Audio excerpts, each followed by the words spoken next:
आज मुझे बड़ा उत्साह लगा।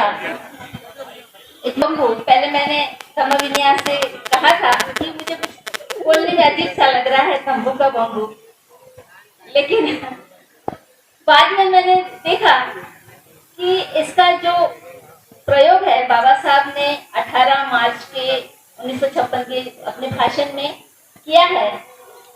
वो कह रहे हैं कि ये जो सामाजिक आंदोलन उन्होंने खड़ा किया है एक शामियाने की तरह है और वो एक में व्यक्ति उसे संभाले हुए हैं एक मजबूत स्तंभ की तरह। और उन्हें ये एहसास हो गया था कि उनकी उम्र को देखते हुए, उनकी सेहत को देखते हुए कभी भी कुछ भी हो सकता है। तो बड़े चिंतित थे कि उनके बाद इस आंदोलन की बागडोर कौन संभालेगा, कौन ऐसा मजबूत स्तंभ होगा जो इसे खड़ा रखेगा या संभालेगा या आगे ले जाएगा।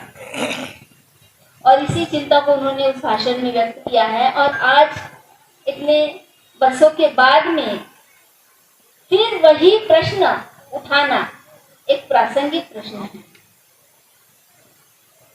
और इस प्रश्न के साथ साथ भंते जी ने मुझे एक विषय भी दिया कि बौद्ध व्यवस्था में या बौद्ध व्यवस्था निर्माण में भिक्खुनियों की क्या भूमिका होनी चाहिए या होगी। ये प्रश्न इसलिए उपस्थित हुआ क्योंकि भिक्खुनी संघ भी इस आंदोलन का एक महत्वपूर्ण स्तंभ है, एक पिलर है। और ये आज से नहीं तो 2600 वर्ष पूर्व तथागत बुद्ध ने 4 स्तंभों की बात की है। भिक्खु संघ, भिक्खुनी संघ, उपासक संघ और उपासिका संघ। इन चारों पिलरों का जिस समय सही तरीके से क्रियान्वयन हो रहा था उस समय हम देखते हैं कि भारत पूरी तरह से बौद्धमय हो गया था। लेकिन कालांतर में मनुवाद के कारण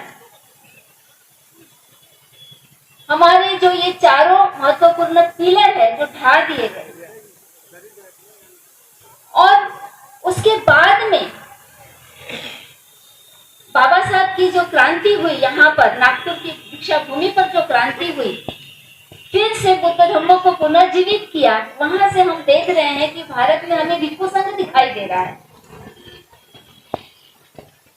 और जो स्त्रियों ने एक आंदोलन के तहत ये परंपरा शुरू की थी कि वे भी बुद्ध के संघ में प्रवेश पा सकती है और वे धम्म का एक मजबूत पिलर बन सकती है, उस संकल्पना को फिर से उजागर किसी ने नहीं किया।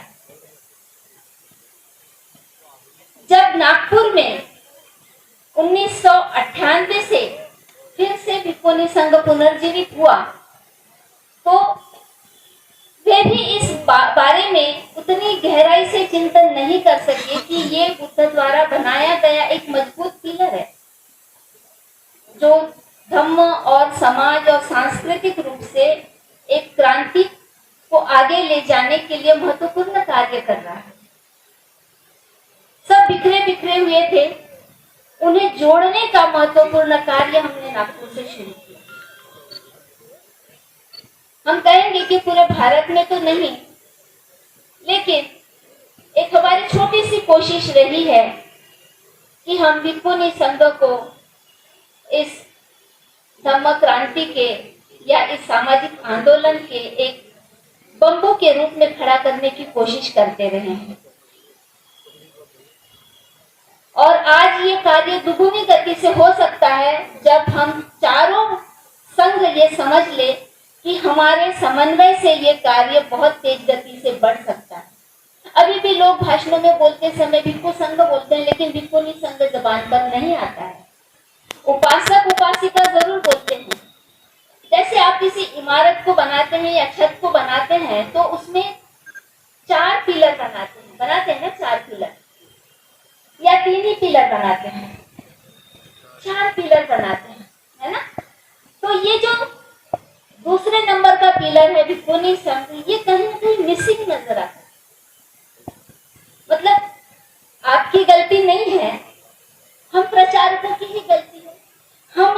नहीं पहुंचे हैं, हमारी बातें आप तक नहीं पहुंची है।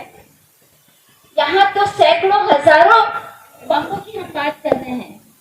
यहाँ प्रत्यक्ष रूप से हम देख रहे हैं कितना बड़ा शामियाना खड़ा है और वहां पर एक दो नहीं तो कई बांगे लगे हुए हैं, तब जाके वो सही तरीके से स्ट्रेट खड़ा है। तो ये जो चारों संघ है, ये चारों संघ में कितने लोग आते हैं? भिक्खु संघ में कई भिक्खु आते हैं, भिक्खुनी संघ में कई भिक्खुनियां आती है, उपासक संघ में कई उपासक आते हैं और उपासिका संघ में कई उपासिकाएं आती हैं और उसके बाद में कई अनुयायी आते हैं। ये सारे ही अगर मजबूत हो जाए तो कितना बड़ा शामियाना खड़ा हो सकता है हमारे सामाजिक आंदोलन का। लेकिन ऐसा नहीं हो रहा है। हमें कुछ रुकावटें हैं, दिक्कतें हैं, या कुछ हम कहेंगे टास्क है हमारे लिए, टास्क है। कुछ लोग धम्म क्रांति को सामाजिक आंदोलन से नहीं जोड़ पा रहे हैं और कुछ लोग उसे सांस्कृतिक आंदोलन से नहीं जोड़ पा रहे हैं, धम्म को कहीं अलग कर दे रहे हैं। जबकि ये सारे विषय एक दूसरे से कनेक्टेड है, जुड़े हुए हैं, हम इनको अलग अलग नहीं कर सकते। क्योंकि बुद्धा ने जिस समय अपने धम्म को स्थापित किया, हम देखते हैं कि उस समय उन्होंने वर्ण व्यवस्था और जाति व्यवस्था की सारी दीवारें गिरा दी, स्त्री पुरुष के भेद को उन्होंने गिरा दिया। संघ में जब उन्होंने प्रवेश दिया तो किसी भी प्रकार का भेदभाव नहीं रखा, चाहे वो धर्म का हो, जाति का हो, वर्ण का हो, चाहे लिंग का हो, चाहे अमीर गरीब का हो, सारे भेद उन्होंने गिरा दिए, सबको संघ में प्रवेश दिया। तो क्या यह एक सामाजिक क्रांति नहीं थी? ये समझने की जरूरत है और इस सामाजिक आंदोलन को हमें आगे ले जाना है तो उसके विभिन्न पहलुओं को हमें देखना पड़ेगा। जैसे बौद्ध व्यवस्था का निर्माण की बात यहाँ की गई है, तो बौद्ध वो होता है जो बुद्ध का अनुयायी होता है, बराबर। और बुद्ध का अनुयायी वो होता है जो बुद्ध के सिद्धांतों को समझे और उसको आचरण में लाए, उसका पालन करे। स्कूल के चक्कर में केवल बौद्ध होने से, मैं बौद्ध हूँ बोलने से नहीं है। आगरा ही में अबे यहाँ पे और मूलभूत सिद्धांत क्या है? कार्यक्रम चल रहा था, स्वतंत्रता, समानता, बंधुता और सामाजिक न्याय। लेकिन जजमेंट ये मूलभूत सिद्धांत जो बाबा साहब ने बुद्धिज्म से लिए और कहाँ डाले हैं? भारत के संविधान में डाले हैं। तो इन सिद्धांतों को समझना है। जब स्वतंत्रता की बात होती है तो स्त्री पुरुष सभी के स्वतंत्रता की बात होती है और जिस पर की बंदे जी ने कहा यहाँ पर महिलाओं को गुलामी से मुक्त करने के लिए आह्वान किया। जितनी भी रूढ़ी परंपराएं उनसे मुक्त होने की बात वो कर रहे हैं। हमारी कुछ महिलाएं समझ रही है, कुछ नहीं समझ रही, कुछ देरी से समझेगी। हर चीज के लिए एक समय भी लगता है, लेकिन ज्यादातर लोग अगर विषयों को एक ही तरीके से समझेंगे, एक ही तरीके से आचरण करेंगे, एक ही तरीके से प्रचार प्रसार करेंगे, तो इसका जो परिणाम हम देखना चाहते हैं वो परिणाम जल्दी दिखाई देगा। लेकिन अब खाना पीना तो पढ़ाई में ज्यादा कि लोग इसको अलग अलग तरीके से ले रहे हैं। सबका जो प्रचार करने का तरीका अलग है, कोई बात नहीं, लेकिन जो बातें हैं, अभ्यासक्रम है, सिलेबस है, वो सिलेबस एक नहीं होने से कोई अ बोलता है तो कोई प बोलता है, ऐसा हो रहा है। हाल ही में हमारी नागपुर में मीटिंग हुई के साथ में, उसमें इसी बात पर चर्चा हुई कि हमें सांस्कृतिक बदलाव करना है। सांस्कृतिक बदलाव से सामाजिक परिवर्तन होता है। तो सांस्कृतिक बदलाव में हमें ये दिखाना है कि जो बौद्ध व्यक्ति है उसका रहन सहन कैसा है, उसका आचरण कैसा है, उसका दिखावा कैसा है, उसका पहनावा कैसा है, उसके क्या कहेंगे मैनर्स, एटिकेट्स, अनुशासन, विनय, लोगों के साथ व्यवहार करते समय की जो विनय है वो कैसे है? क्या ये एक समान है या अलग अलग है? ये एक समान नहीं होने से हमारी जो मेजोरिटी दिखनी चाहिए वो मेजोरिटी दिखाई नहीं देती है। इसके लिए हमें कार्य करने की जरूरत है। हम लोग इस पर कार्य कर रहे हैं कि हमारा सिलेबस एक जैसा हो, चाहे वो सांस्कृतिक परिवर्तन के लिए हो, चाहे सामाजिक परिवर्तन के लिए हो, चाहे धार्मिक परिवर्तन के लिए हो, लेकिन हमारा सिलेबस, हमारा अभ्यासक्रम एक जैसा होना चाहिए। यदि हम वंदना भी बोलते हैं तो हम सब की वंदना एक जैसी होनी चाहिए। उसको अर्थों सहित हम बोलते हैं तो उसके अर्थ भी हमारे एक जैसे होने चाहिए। और ये महत्वपूर्ण कार्य है हम प्रचारकों का। और प्रचारकों में सबसे ऊपर आते हैं भिक्खु और भिक्खुनियाँ। लेकिन भिक्खु भिक्खुनियाँ इकट्ठा एक जगह नहीं आ रहे हैं। ये इस वजह से है कि इनके प्रशिक्षण की कहीं व्यवस्था नहीं है। जैसे कि हम देखते हैं प्राचीन समय में बुद्धा ने जो सिस्टम खड़ा किया था संघ का, उस समय भिक्खु और भिक्खुनियाँ एक चलती फिरती शाला थी।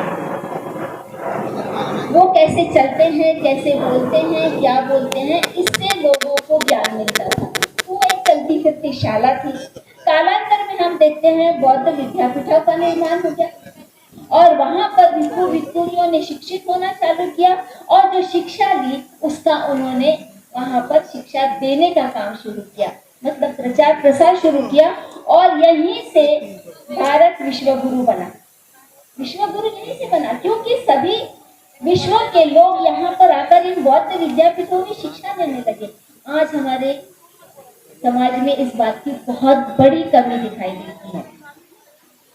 हमें फिर से इस पर विचार करने की जरूरत है कि हमारे शालाएं, हमारे विद्यापीठ, हमारे इंस्टीट्यूट कैसे खड़े हो जिसमें कि समाज से ही आते हैं ना। भिक्खु भिक्खुनी बनने के लिए बाहर से व्यक्ति नहीं आता है ना, ऊपर से आता है, इसी समाज से आता है। तो इसी समाज के लोग वहां पर धम्म की शिक्षा ले और वहीं से वो। इस खबर को देखने के बाद क्या है आपकी राय, नीचे दिए गए कमेंट बॉक्स में दीजिए अपनी राय।